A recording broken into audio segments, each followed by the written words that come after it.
You're watching Tommy Talk with Molly Smith on Tommy TV.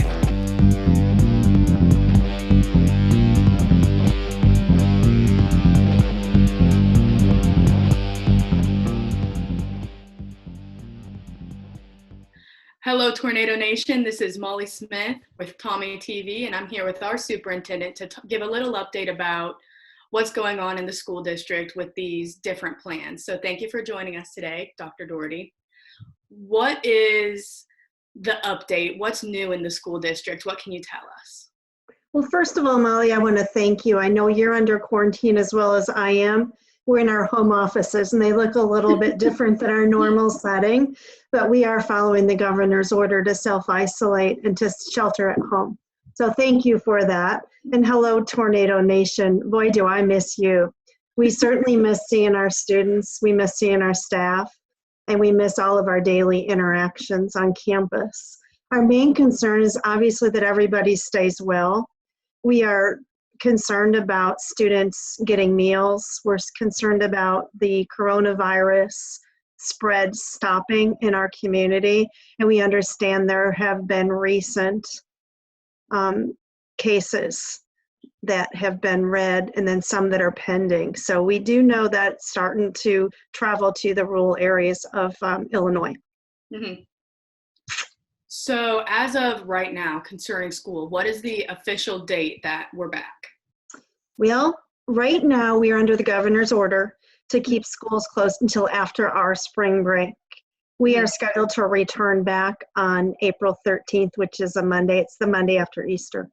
However, we are under good reason to believe that the governor has an extension that should be announced tomorrow.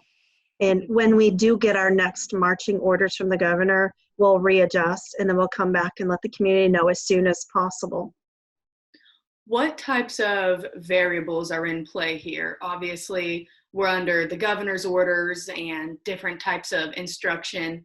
So what are what affects the date? Because this would be the third time it's been pushed back. So how do we keep track, kind of? Absolutely. So the governor is really the person who works with the CDC, and then they advise the State Board of Education. The State Board of Education directs the work of the schools. So they manage our calendar. These last days that we have been out have been considered act of God days. Mm-hmm. So basically education has been given a pass so that we can shelter and be safe in the pandemic. Moving forward, starting March 31st, we're going to move to a remote learning situation. And so that's what my team's getting ready for.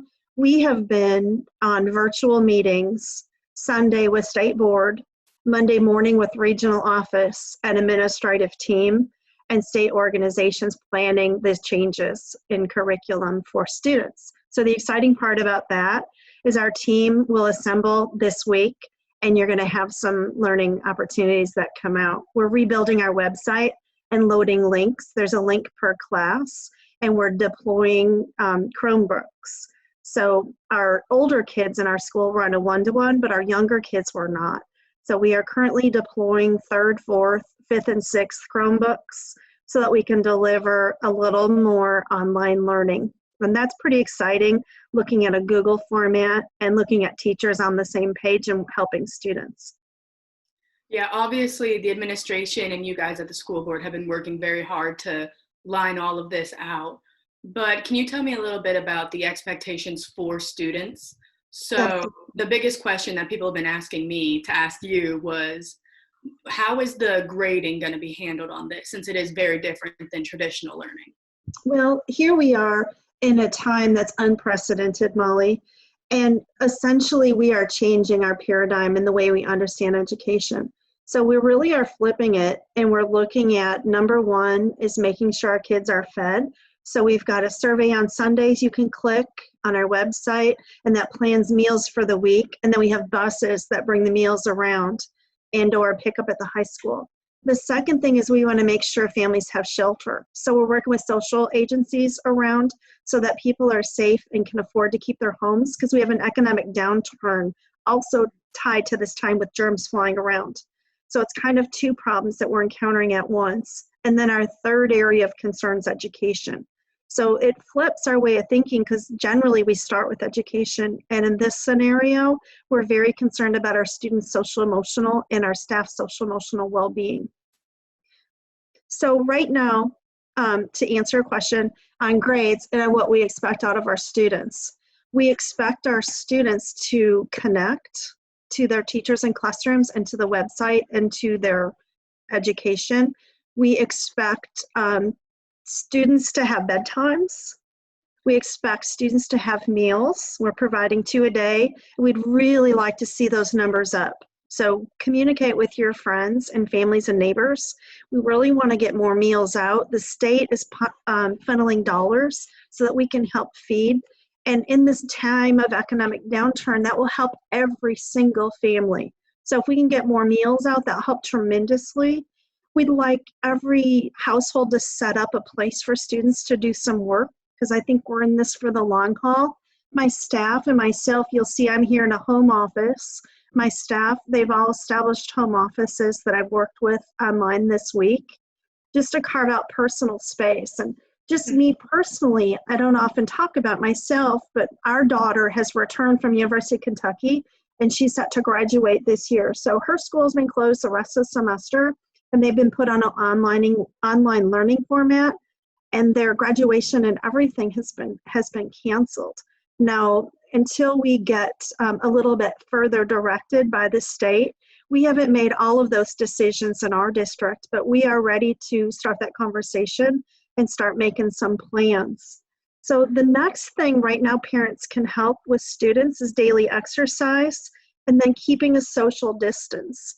They do expect the trajectory of this illness to spread. So I want our kids and families to be safe. So keep your distance, folks. Mm-hmm. And like you said, the big events like the graduations, the proms, the music festivals, obviously right now there's no way to know what the climate will be like later down, but you said you do have plans in case these events do have to be rescheduled or done online. Do you have plans for later down the road if that were to happen? Yeah, my goal, and people who are closer to me and who I have more chance to talk to, is I want students to have the full experience. So I want students to be great communicators and great readers and great thinkers, but I want them to have great social experience too. So I want them to have dances and prom and graduation and social interaction. But right now, health trumps everything. Yeah. And so, yeah, we just need to step aside from that. So if it comes down to us needing to use Tommy TV, for instance, and do some virtual to celebrate and to do our graduations and to do our ceremonies, and then perhaps revisit things later on when there's an all clear, we're going to put our heads together and we'll involve some community input, yourself and students, and do some surveying and find out what we can do to make the best of this challenging time.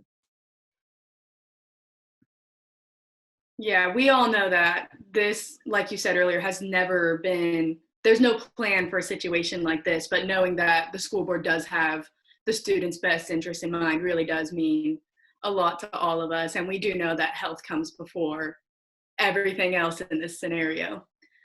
So, going back to the school. Just let me interject real quickly. You had asked about grading, and I know this is so important to kids and teachers and parents. And right now, what the state has done is they've put out recommendations. They formed a committee, and it has all the stakeholders across the state involved. So there's parents and teachers and kids and psychologists and administrators. All kinds of specialists have been involved on the committee. So recommendations came out Friday night, and that's what the state board met with us on Sunday, all the superintendents in the state. But essentially, we are moving to what we call a pass/incomplete on grades. So in working with students, we want to make sure that they're moving along in their studies and they're moving along in their understanding of that. If we have students who need additional support, we've got staff that are going to communicate out with them. And it's our goal to get everybody to the pass function. If we can't, if there's some other circumstance there and work can't get completed and students are not able to help us get that done, then we're going to move them to an incomplete status. We want to use that very minimally. You will not see failure of our students. We will do no harm to our students because of this pandemic. So you really have our support in success. Mm-hmm. So kind of going off of that, obviously a student is going to struggle to get as much out of a lesson online as they would in a classroom. So as far as next year, do you think teachers are going to be doing more review over this year? Or do you think that teachers will kind of take a step backwards? Are we worried about our students falling behind at all? Well, one thing we're going to do is we're going to focus on content that's already been delivered so we can make sure we shore up skills and people are as solid as possible. When we re-enter school, not only will we celebrate, but we'll also connect to where kids are. And you may see a little bit more of an individualized learning approach, which is not a bad place. I think one of the benefits when you run into a crisis is you emerge differently. So, and even the Chromebooks and things that we have pulled out of carts and we're connecting on a one-to-one basis, I don't ever foresee them going back into a cart setting. So I think we change as we move forward and we emerge a little bit better. So perhaps more individualized instruction and perhaps a little bit better tie with technology. Yeah, that is really interesting. That's a great point, that just because things aren't great right now doesn't mean that we still can't grow from it. That's a really great point. I think that's all of the questions I had. Is there anything else that you want to add? Well, there's one thing. My background is reading, and I was a reading teacher, and I really want to encourage with this time and this quiet time, turn off the TVs a little bit every day and pull out a book and do some reading. There's also incredible resources online. All of the state libraries have put their materials online free of charge. So find a good book and perhaps read it with a friend. Have a friend download, and you can have a book chat about it. The principal from Memorial School, Mr. Eric Bruder, is starting a campaign, and it's Pennies for Reading. And you're going to hear more about it, but he is going to do a drive for the Red Cross, and you will get a penny. You will put a penny into a donation area for however much reading that you do. So details are coming out on that, but if everybody could pick up a book and do a little more reading, when we emerge, Taylorville will be a more literate community. Yeah, I actually personally, for the first time since I've been in high school, I think I read a book for fun and not for English class. So maybe there is a little bit of positive coming out of this. Molly, I love that. What did you read? I read a series that was called Life as We Knew It, and it's kind of about a town and how they survive like in an apocalyptic setting. So it made us a little bit more grateful that I might be on a stay at home, but at least it's not that bad yet. That's incredible. This is what I'm currently reading, and it's called Switch. So it's change when times are tough. That seems pretty applicable. But keep your hope and stay connected. And I really still believe in tornadoes in our tornado nation. All right, thank you so much for joining us today. Thank you, Molly. Yeah, we really appreciate the time that you're taking, not only to speak to me, but the hours you're spending trying to put together this difficult situation. We really do respect our school board a lot. And this was Molly Smith. Go Tornadoes. You're watching Tommy TV.